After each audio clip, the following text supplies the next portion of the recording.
ಮಾಡಿದವರು ಮತ್ತೆ ಎಲ್ಲರಿಗೂ ಊಟದ ವ್ಯವಸ್ಥೆ ಇದೆ. ಸನ್ಮಾನ್ಯ ನೋಡಿ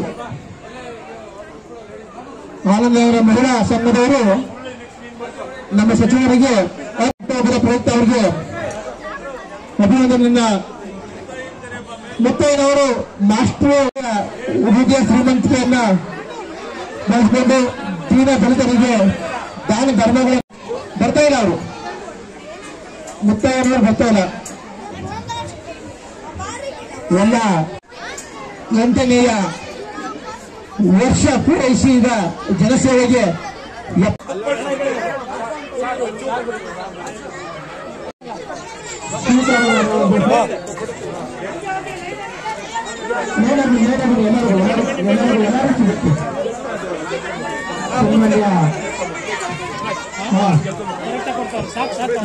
ಪ್ರತಿ ವರ್ಷವೂ ಸಹ ಎಷ್ಟೋ ಮಕ್ಕಳಿಗೆ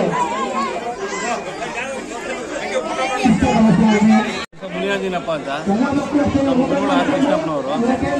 ಅವರು ಪ್ರತಿ ಒಂದು 20-30 ವರ್ಷದಿಂದ ಸಮಾಜ ಸೇವೆ ಮಾಡಿದ್ದಾರೆ. ಬಡ ಮಕ್ಕಳಿಗೆ ವಿದ್ಯಾಭ್ಯಾಸ ಒಳ್ಳೆ ದೇವಸ್ಥಾನಗಳು ಮಾಡಿದ್ದಾರೆ. ಅವರು MLA ಆಗಿದ್ದಾಗ ಇಲ್ಲೆಲ್ಲ ಹೆರಿಗೆ ಆಸ್ಪತ್ರೆ, ಲೈಬ್ರರಿ ಒಳ್ಳೆ ಕೆಲಸಗಳು ಮಾಡಿದ್ದಾರೆ. ಅವರು ಎಲ್ಲ ವರ್ಷ ಮಾಡ್ದಂಗೆ ಈ ವರ್ಷನೂ ಹುಟ್ಟುಹಬ್ಬ ಮಾಡ್ತಾ ಇದ್ದಾರೆ. ಅವ್ರು ಮಾಡೋಲ್ಲ, ಜನರೆಲ್ಲ ಸೇರಿಕೊಂಡು ನೀಡುಗಳೆಲ್ಲ ಸೇರಿಕೊಂಡು ಹುಟ್ಟುಹಬ್ಬ ಮಾಡ್ತಾರೆ. ಬಡ ಮಕ್ಕಳಿಗೆ ವಿದ್ಯಾಭ್ಯಾಸ ಮತ್ತು ಊಟದ ವ್ಯವಸ್ಥೆ ಎಲ್ಲ ಮಾಡ್ತಾರೆ. ಹೌದು, ದೇವರು ಒಳ್ಳೆ ಮಾಡಿರ್ತಾರೆ.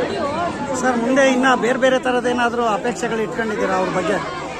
ಮುಂದೆ ಅವರು ರಾಜಕೀಯದಲ್ಲಿ ಅವ್ರ ಕುಟುಂಬದಲ್ಲಿ ಯಾರನ್ನ ಒಬ್ರು ರಾಜಕಾರಣ ಬರಬೇಕು, ಜನರಿಗೆಲ್ಲ ಒಳ್ಳೇದಾಗಬೇಕು ಅಂತ ಹೇಳ್ಬಿಟ್ಟು ನಮ್ಮ ಇಷ್ಟ ಇದೆ. ಅವರು ಅದಕ್ಕೆ ನಾವು ಪ್ರೀತಿಯಿಂದ ಅವ್ರ ಮಕ್ಕಳನ್ನ ಒಬ್ಬರನ್ನ ಕಾರ್ಪೊರೇಟರ್ ಏನೋ ಮಾಡಿ ಜನ ಸಹಾಯ ಮಾಡೋಕ್ಕೆ ಮುಂದೆ ಬರಬೇಕಂತ ಕೇಳ್ತೀವಿ. ನಮ್ಮ ನಾಯಕರಾದಂಥ ಆರ್ ಕೃಷ್ಣಪ್ಪನವರು ಇವತ್ತು ವಿಜೃಂಭಣೆಯಿಂದ ಹುಟ್ಟುಹಬ್ಬವನ್ನು ಆಚರಿಸ್ಕೊಂತಾರೆ. ಅವರು ವರ್ಷ ಈ ಸಾಯಿಬಾಬಾ ಸನ್ನಿಧಿಯಲ್ಲಿ ಅನ್ನದಾಸೋಹ ನಿರಂತರವಾಗಿ ನಡೀತಾ ಇರ್ತಾರೆ. ಇಲ್ಲಿ ನೋಡಿ, ಅನ್ನ ಮಕ್ಕಳಿಗೆ ವಿತರಣೆಗಳು, ಕಾರ್ಯಕ್ರಮ, ಬಟ್ಟೆ ಹಂಚಿಕೆ ಇದೆಲ್ಲ ಮಾಡ್ತಾ ಇರ್ತಾರೆ. ಅವ್ರಿಗೆ ಕುಟುಂಬಕ್ಕೆ ಒಳ್ಳೆಯದಾಗಲಿ ಅಂತ ಸಂದರ್ಭದಲ್ಲಿ ಇದು ಮಾಡ್ತೀವಿ. ಸರ್, ತಮ್ಮ ಹೆಸರು ಹೇಳಿ ಸರ್. ನನ್ನ ಹೆಸರು ಚಂದ್ರಶೇಖರ್. ಫೋಟೋ ಹೊಡಿತೀವಿ.